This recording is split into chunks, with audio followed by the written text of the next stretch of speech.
Transcendence.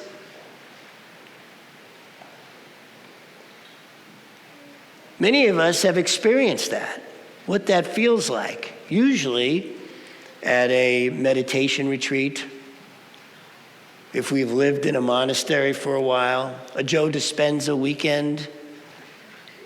We get to experience a sense of transcendence. I've experienced that fairly often inside a sweat lodge. They say in the sweat lodge, you really can't tough it out. When that steam gets hot, you either transcend it or your face is in the dirt. I've been in sweat lodges with some really big guys who have tried to tough it out, face in the dirt. But if you transcend it, the door comes up and you're just sitting there and you're fine. Transcendence. Now those spaces like monasteries, meditation retreats, Joe Dispenza weekends, they set an environment for you to have that experience. It's their goal. In a sweat lodge, it's the same thing. It's the goal, the prayers you do long before you get in the lodge. So you're already in a very prayerful state when you get in there. The setting of the lodge, it's all set up for you to transcend, for me to transcend. The thing is, how do we bring that into our everyday mundane lives? Practice. But the practice, if all you've done is practice it in your meditation in the morning, if all you've done is practice it at a meditation weekend, if all you've done is practice it when you're at a Joe Dispenza weekend, you don't know really how to bring it in when you might need it most. Our founder, Ernest Holmes, says to abandon the truth in your hour of need is to not understand the truth. But that's what happens, right? We get caught up in the moment. It becomes urgent. It's like, this has got to get done. This is what's important. We got to get this done. Wait a minute. I can't be thinking about my meditation in the morning. I got to be here doing this. And we miss the opportunity that we're offered every moment of our lives. So I love the opportunities that this teaching brings me, right? That I get to do stuff and then bring it to you and go, this is what happened to me. So this past week, I had a transcendent experience in a not ideal environment. That's the coolest thing ever. I got to tell you, when you have those kind of moments in the midst of whatever's going on in your life, now that is something. I mean, I think it is anyway. I think it's cool as all get out. Now, this story starts last week. Last week, I realized my credit card was expiring at the end of February and they hadn't sent me a new one. Very mundane thing, right? So I call the bank puts me through the credit card company, I'm on the obligatory 20-minute or so hold. And just as the person answers and picks up, the phone goes click. You know that one, right? Yeah. And I noticed, because I'm in this practice and I'm wanting, to be there for these kind of opportunities, that instead of how I would have been in the past is, oh God damn it, this time I was, that's hilarious. And I was actually able to laugh about it and stay calm. And I'm like, okay, I'm going to call back. So I call him back. I'm on the obligatory 20-minute or so hold.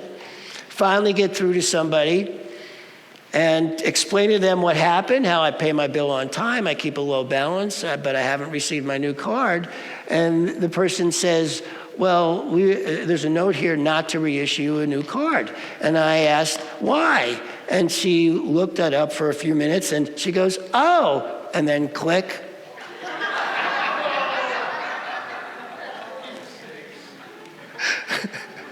I'm like, opportunity. So I'm laughing. I'm like, okay. Now, here's the thing about it is in the past, one of my biggest albatrosses has been customer service on the phone. The thing that has thrown me over the edge over the past few years more than anything else has been customer service on the phone. So I'm looking at this, I'm going, wow, what a great opportunity. I call back again. Wait the obligatory 20 or so minutes, finally get through to somebody. Explain to them what's going on. They go, yep, you were not reissued a new card, and we can't tell you why. You have to go into your branch and speak to somebody there, bring 2 forms of ID, and they'll tell you why we didn't issue you a card. And not only, you can't go to any branch of the bank, you have to go to the one that you open the account at. Customer service. So I get off the phone, I'm like, okay, opportunity, right? This is my opportunity, so I'm doing really well. And I'm looking at myself going, wow, you're doing really well. Usually you'd be throwing things at this point.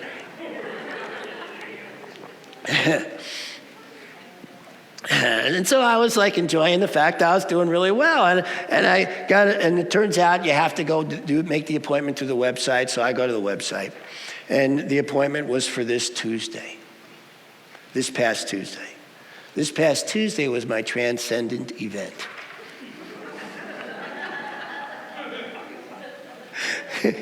It was incredible.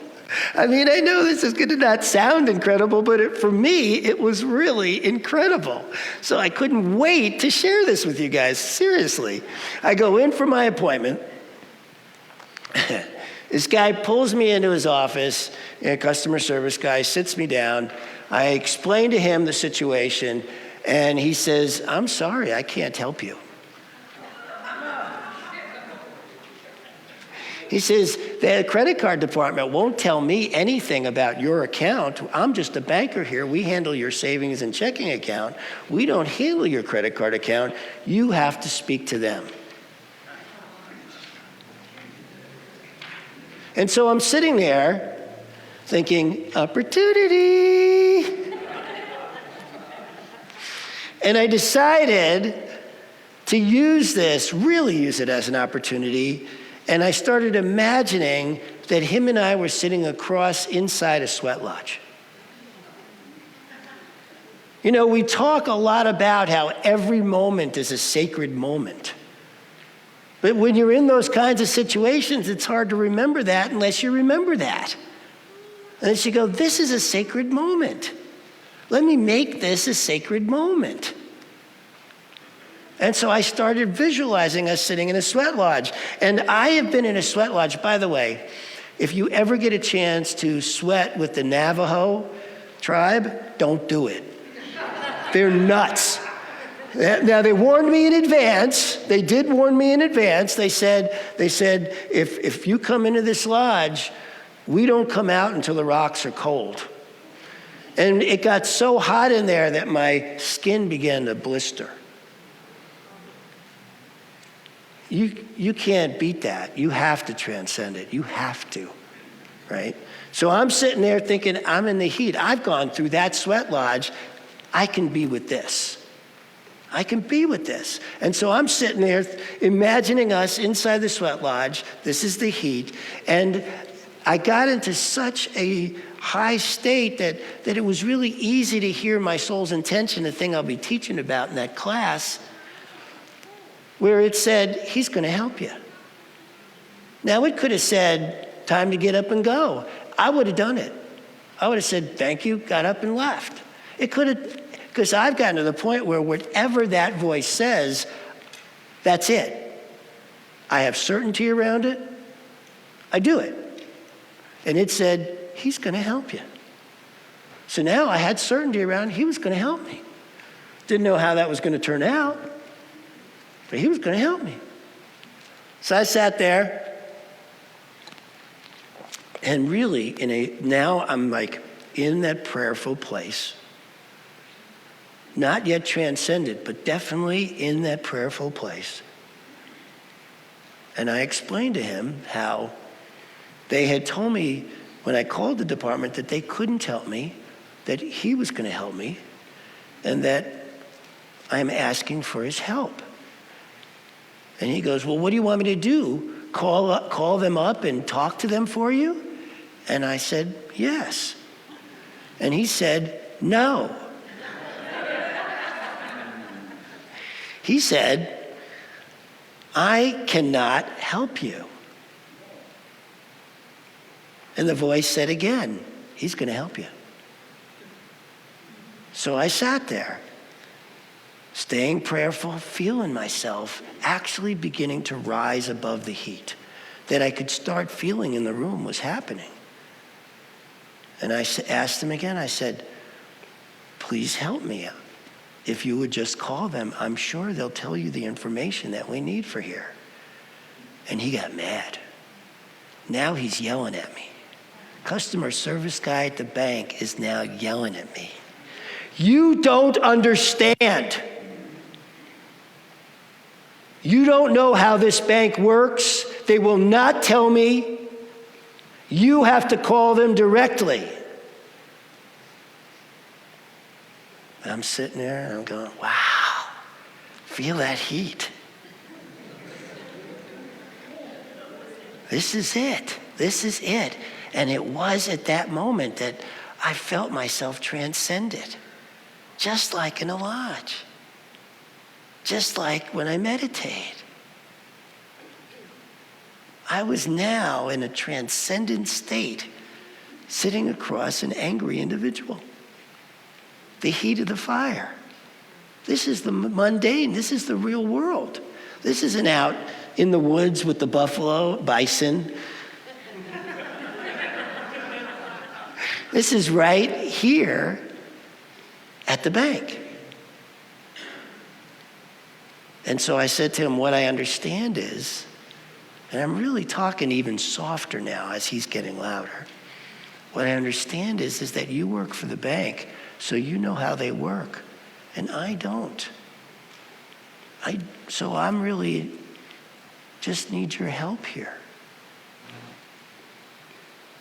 And he yelled at me again about how he couldn't help me. He was getting very upset as I got calmer.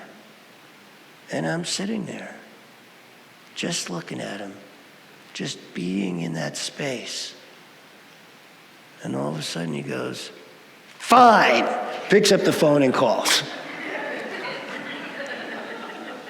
And he calls him up and he gives him the information about how he's an employee and proves that he is through the IDs or whatever. And they tell him exactly what's going on. And so then he relays it to me. Turns out that I have a 2-year work permit and that they only issue credit cards for us immigrants 1 year at a time. And if there's only 11 months left, which is all I've got left on my work permit, they won't issue it again. So now I can't get a credit card until I get my new work permit, which won't be till near the end of the year. But at least I know. But the better part about it is I transcended it. I walked out of there. So I get up and I'm ready to leave. The guy won't shake my hand. He's so mad. I'm smiling. He doesn't even know what I'm smiling about. I said, thank you. This was great. And he's just staring at me. And I left, right? And I'm just like in this really high state of like, oh my God, that was incredible. God knows what the rest of his day was like. But mine was great, right? And I couldn't wait to come here and share this with you guys because this is what it is. When you get to do that in that kind of situation, when the heat's on, instead of falling back to your go-tos, which is what we do mostly, right? I mean, it's not like I live in that transcendent state, so I know what it's like to fall back on my go-tos. But the practice only happens if you're willing to practice in the heat. If all you're doing is practicing on your mat in the morning, then you're not taking it into the heat. But that's where the practice is. And if you don't get it the first 100 times, so what? Keep at it. I've been at this a long time. I was thinking about how many sweat lodges. I've been in over 100 sweat lodges. The amount of different workshops and retreats and all this stuff I've done to finally bring it into my daily life as often as I am now, which is happening more of the time, is just extraordinary for me. And I bring it to you because I think it would be for you too. To feel that moment of heat with whatever the situation is. And then you may be saying to yourself, well, what do you mean? It didn't really work out for you. You're not getting the credit card till close to the end of the year. How does that work? And I'm telling you that it does in ways that I can't understand right now. But I have been doing this long enough to know that how things work out is beyond my knowing. But that the practice is in the heat. I was watching, I'm still watching, this documentary on a football team called the New England Patriots. I love football, and I know it's not as big here in Canada as it is in the States. If you don't know, the New England Patriots won 5 Super Bowls. They're the only team to have ever done that in a certain period of time. And their quarterback, Tom Brady, has won 6. And Super Bowl is the big thing. And so what this documentary is about how their dynasty came about. But what it's been about for me as I'm watching it is the transformation of Tom Brady. And that's what I want to talk to you about today. He was drafted. They have a draft in the States where college players mostly are picked to join different teams in the NFL. And he was picked 199th. This is not a first-round draft pick or a second. In fact, it's the last, right? So he gets drafted last by the New England Patriots.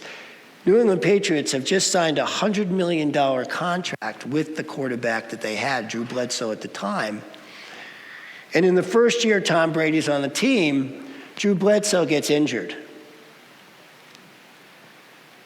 And so all of a sudden, they have to look to Tom Brady to come in and lead the team.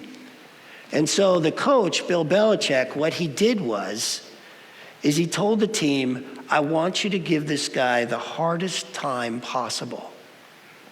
I want you to ride him. I want you to goad him. I want you to make his life hell. And you might be sitting there going, how's that supportive? What he wanted was to make sure that he had all the practice he needed to transcend in the game, to become who he had come here to be. This 199th draft pick is known as the greatest player in football ever. But he didn't start out that way. Bill Belichick had the team ride him like crazy, constantly putting him down, constantly making his life hell in any way they could figure it out, so that by the time he got in the game, nothing bothered him. That's where the heat is. My wife and I, we play a game called Poke the Bear.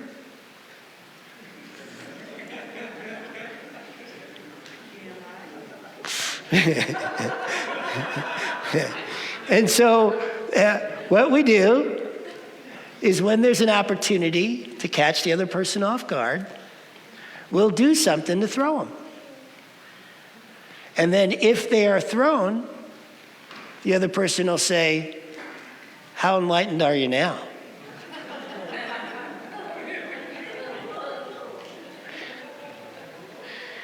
And we've been doing this now for almost a year, and it has done wonders for our relationship in ways that you wouldn't imagine. You'd think, oh my God, really teasing each other all the time, goading each other, makes your relationship better? What it's done is raised our consciousness, raised our awareness, raised our ability to be in the fire, so that our ease with each other has grown dramatically. Now, we had to agree to do this. You don't want to do it with somebody who hasn't agreed to do that with you. That won't go well.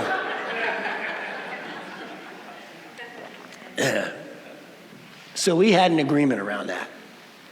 And we've been doing that for the express purpose of supporting ourselves and transcending all the things that are little annoyances and bothersome and this and that, crossing boundaries, doing this, doing that, all to get to a place of where I could be sitting in this guy's office, being in front of somebody. When's the last time you sat in front of somebody or were with somebody who was yelling at you and you felt like you transcended?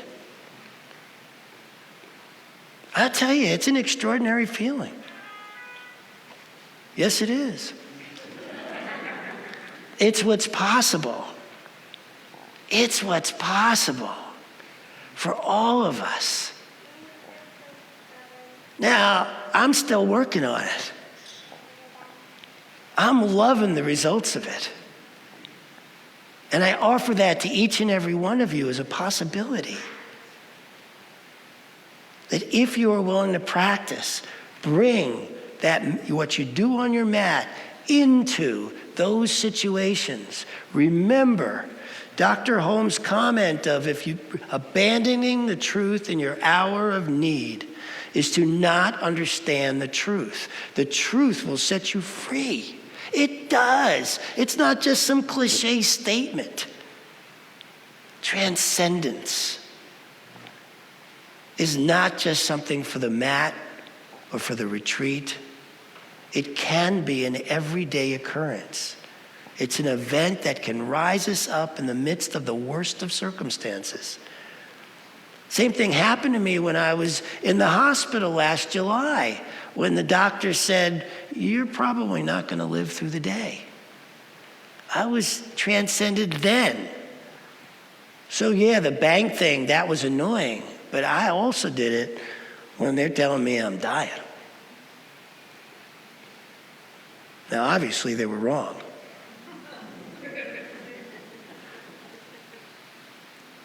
But that's the thing, in the fire. Bring your practice in the fire. Don't put it on the side because this is so urgent. This needs to get done now. I got to remember that. I'm learning how to cross-country ski. And I'm getting a little better at it. I got a great teacher. John's been taking me out, teaching, and we go out there, and I get a little bit better each time. And the first time I fell, and he got a little impatient with me because I was laughing so hard it took me a long time to stand back up.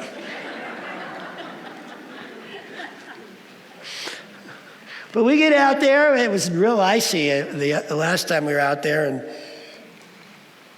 my ski fell off, and I've had a lot of injuries in my life, so bending is something I'm still working on. I'm still trying to get back down to my toes and all this stuff. So there's all these things. There's this thing you gotta like hook in to get your boot stuck in the ski, and I lost my ski going up a hill, and so the ski's going down.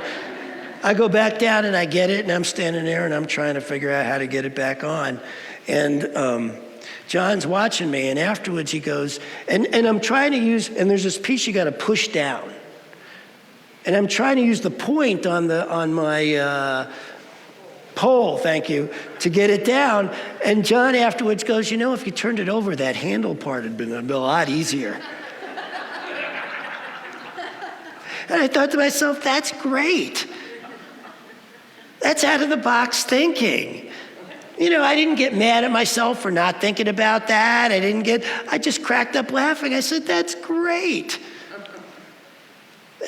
When you're in that kind of attitude, of this is great. Great things happen. When you're looking at your situations and going, this is great, great things happen. That's what's possible. That's what I offer you today, because I know for each and every one of you, great things in your life. Great things for each and every one of you. Transcendence. Take your practice into the fire, into the mundane, into what you're dealing with every single day. It's an amazing feeling. It's an amazing event, and I know it for each and every one of you. Thank you. I love you.